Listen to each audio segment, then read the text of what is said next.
Un PSG peu inspiré s'incline face au Bayern Dominique à domicile. Salut les amis, pas d'intro aujourd'hui, c'est la catastrophe ici à Paris. Le PSG vient juste s'incliner face au Bayern Dominique à domicile les amis. Je sais même pas par où commencer les amis parce que ça a été un match assez bizarre de la part du PSG. On va aller étape par étape les amis, on va pas brûler les étapes aujourd'hui, on va faire un débrief assez salé. Et attendez-vous à des commentaires assez virulents de ma part pour une fois aujourd'hui. Les amis, ce n'est pas possible de jouer à domicile et d'être assez peu décisif face au bloc bas, les amis. Le match est pourtant bien commencé pour nos amis parisiens, en fait, avec un classement assez atypique, avec les absences de Désiré Doué. Notre entraîneur a su concocter et a composé avec une équipe assez compétitive, avec dans les buts Lucas Chevalier. En défenseur central, on avait la charnière défensive Marquinhos, Pacho très solide. Respectivement, latéral droit et gauche, on avait nos titulaires habituels, Achraf Hakimi et Nuno Mendes. Et au milieu du terrain, on avait la plaque tournante de notre équipe qui est Vitinha, associé à Fabian Ruiz, Warren Zaïre Emery, qui était pour une fois titulaire, en lieu place de Joao Neves, notre Joao national. Et enfin, en attaque, on avait Ousmane Dembélé, qui avait en soutien Bradley Barcola et Varaskelia en l'absence de Désiré Doué.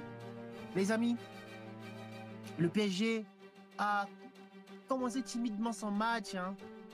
Bien sûr, ils ont su répondre à ce pressing assez haut de la part du Bayern de Munich, qui était venu avec des ambitions en fait. Et on l'a déjà vu lors de la dernière Coupe du Monde des clubs. Le point faible du PSG, c'est les pressings. Lorsqu'on les presse tout haut, ils ont du mal des fois à sortir le ballon. Et aujourd'hui, le Bayern l'a compris. Et comme lors de la Coupe du Monde des clubs, Kompany a adopté la même stratégie que la dernière fois. Il a pressé haut les Parisiens. Et on a bien vu que les Parisiens avaient du mal à ressortir les ballons et de jouer en fait face à ce pressing assez haut. Cela étouffe en fait les sorties de balles et Vitinha n'existe pas dans le match. Et lorsque Vitinha n'est pas dans son match, c'est le milieu de terrain qui n'existe pas par ricochet les amis. Et ça s'est fait ressentir très rapidement. Et ce pressing-là a coûté cette frappe qui a été repoussée par Lucas Chevalier, malheureusement qui est revenu sur les pieds de Luis Diaz, qui a bien pu ajuster le gardien suite à ce but qui est arrivé très rapidement. Au bout de la 4e minute, le Bayern menait déjà 1 but à 0. Quelque chose de très impressionnant de la part du PSG parce que ils ont essayé de calmer le jeu en espérant revenir très rapidement, mais ils sont tombés sur une très belle équipe du Bayern de Munich qui était assez organisée aujourd'hui. Côté Bayern, on avait un classement, une composition d'équipe assez classique avec dans les buts l'excellent Manuel Neuer, en défense centrale on avait Jonathan Tah et Upamecano. Et latéral gauche et droit, on avait Stanisic et Konrad Laimer qui a été très bon aujourd'hui. Et à côté, au milieu de terrain, on avait l'excellent Kimmich associé à Alexander Pavlovic. Et en attaque, on avait Harry Kane comme d'accoutumé. Et on avait aussi Serge Gnabry en soutien et arrière gauche et droit. Et on avait aussi Luis Diaz qui était très bien associé en fait dans le trio d'attaque avec Michael Olise comme ailier gauche et droit pour associer à Serge Gnabry pour soutenir Harry Kane en attaque. C'était une équipe plutôt très offensive. Ils sont venus en fait, ils ont regardé le PSG dans les yeux, ils n'avaient rien envié au PSG ce soir et ils sont venus avec leurs armes, sachant qu'ils n'avaient jamais perdu, ils n'ont pas encore perdu depuis plusieurs rencontres depuis le début du championnat et depuis la Ligue des Champions. Ils ont été très décisifs et ils ont enchaîné plusieurs victoires. Et aujourd'hui, ils sont venus avec des armes pour pouvoir inquiéter l'équipe parisienne. Et c'est arrivé très rapidement au bout de la 4e minute. Il y avait déjà 1 but à 0. Face à cela, le PSG essaie de réagir. Malheureusement, ils n'ont pas su avoir les armes nécessaires. Et grâce à Barcola, qui était pourtant, lorsqu'il réussissait à se retourner face à ce pressing haut, il réussissait éventuellement à inquiéter le bloc munichois. Et cela a permis éventuellement au PSG d'avoir quelques occasions en première période, mais insuffisant. Le PSG a cru égaliser grâce à Ousmane Dembélé, mais malheureusement pour lui, il était hors jeu. Et très rapidement, notre ballon d'or a été sorti parce qu'il a encore senti une gêne au niveau de sa cuisse. Et il était obligé de sortir. Et suite à cela, on a Lee Kang-in qui est rentré et en lieu et place d'Ousmane Dembélé, qui est pourtant a fait une excellente rentrée, s'il faut le dire. Hein. Malheureusement, ça n'a pas été suffisant pour permettre au PSG de revenir dans ce gros match. Ce match a été un peu bizarre. La première période a été très très très maîtrisée par le Bayern de Munich, qui pourtant le PSG avait une très bonne possession au bout de 60 minutes. Ils avaient une bonne possession, de 60% de possession en première période, mais c'était sans compter sur les efforts et la volonté du Bayern de Munich de pouvoir presser haut et d'empêcher en fait le PSG de construire son propre jeu. C'est ce qui est arrivé très rapidement. Et on a pu voir juste avant la mi-temps euh, une erreur en fait de la part de Marquinhos qui a fait un mauvais match aujourd'hui, qui est capitaine du PSG, il ose dire que bah, il faut me parler suite à son erreur. Non, c'est toi qui es fautif, Marquinhos. Et c'est toi qui es capitaine d'équipe, tu es obligé en fait de requinquer ton équipe, de regalvaniser pardon, ton équipe et les empêcher de sombrer en fait dans une forme de dépendance et de sombrer en fait dans une forme de, de sentiment d'impuissance. Et c'est lui qui commet cette erreur qui permet éventuellement à Luis Diaz de marquer ce deuxième but et de permettre au Bayern de Munich de mener 2-0 en première période. Et dos au mur, le PSG ne pouvait pas faire grand-chose.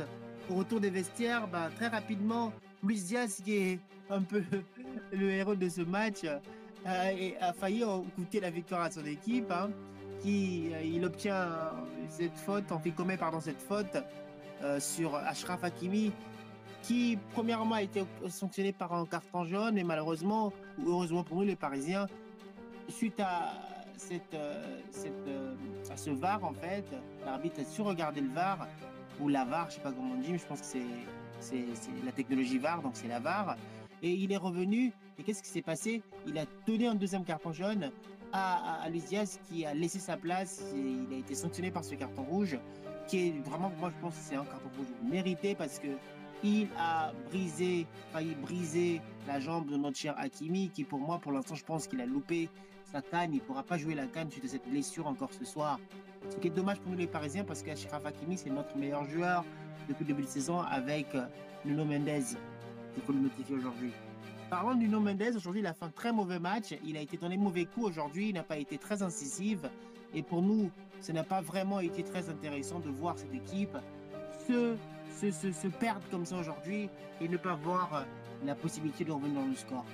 Et à 2-0, et suite au carton rouge de Luis Diaz, bah, l'entraîneur du PSG, notre cher Luis Enrique, a fait rentrer en fait Seny Mayulu et, et pour éventuellement rapporter un peu plus de pression, hein, et de mettre un peu plus de joueurs dans l'espace bénicois. Mais malheureusement, et Joao Neves aussi qui est rentré juste après, on n'a pas pu revenir dans la rencontre, bien que Joao Neves, qui était pour moi, il était censé être titulaire aujourd'hui, il a marqué un excellent but aujourd'hui suite à son entrée qui a été très très très plus que décisif aujourd'hui, mais ça a été insuffisant pour nous permettre, nous éventuellement, de revenir dans ce match. Le résultat des courses pour nous aujourd'hui, défaite du PSG à domicile. Ce n'est pas la fin du monde, parce que ce n'est que les matchs de poule. Hein. Je ne sais pas pourquoi les gens s'enflamment aussi trop. Hein. On ne va pas non plus gagner non plus. Mais par contre, ce match nous a permis éventuellement de regarder en fait nos points faibles. Et nos points faibles, c'est quoi en tant que Parisien, notre équipe? Lorsqu'on nous presse haut, on a du mal à sortir en fait. Et on a bien vu le PSG, pardon, le Bayern de Munich, lorsqu'ils ont été menés, lorsqu'ils menaient 2-0 et lorsqu'ils ont pu encaisser le but 2-1 de la part de Joao Neves, bah, ils ont joué en bloc bas en fait. Bah, tu vous attendais à quoi? Ils sont à l'extérieur en match des champions et ils mènent 2-1, bah, ils peuvent que jouer bloc bas. Et on a encore assisté un peu au match qu'on a eu ce week-end dernier en championnat de France du PSG face à Lorient. C'était exactement la même rencontre, la même physionomie de la rencontre. On a eu en fait une équipe qui joue en bloc bas. On n'a pas encore trouvé des solutions face au bloc bas. Il va falloir que Luis Enrique travaille là-dessus pour éventuellement permettre à notre équipe de pouvoir trouver des solutions lorsqu'on joue face au bloc bas, parce que ça finira par arriver. Maintenant, les gens commencent à comprendre comment le PSG joue et mettant le pressing et en jouant en bloc bas, on a du mal. Mais il va falloir éventuellement trouver une solution par rapport à ça, repartir sur de nouvelles bases et espérer avoir une victoire lors de la prochaine journée de Ligue des Champions, les amis. Ce n'est pas parti, ce n'est que partie remise. Hein. Il va falloir se remettre en question. Tout n'est pas toujours beau. Hein. Il va falloir se remettre en question, trouver des solutions et repartir sur de nouvelles bases pour espérer que nous puissions gagner les 3 prochains points et éventuellement remonter dans le classement. Je pense qu'à l'issue de cette journée de Ligue des Champions, on pourra peut-être éventuellement être 5e. Donc, les 8 premiers sont qualifiés. On n'est toujours pas encore éliminé. On n'est pas encore dans la phase des barragistes.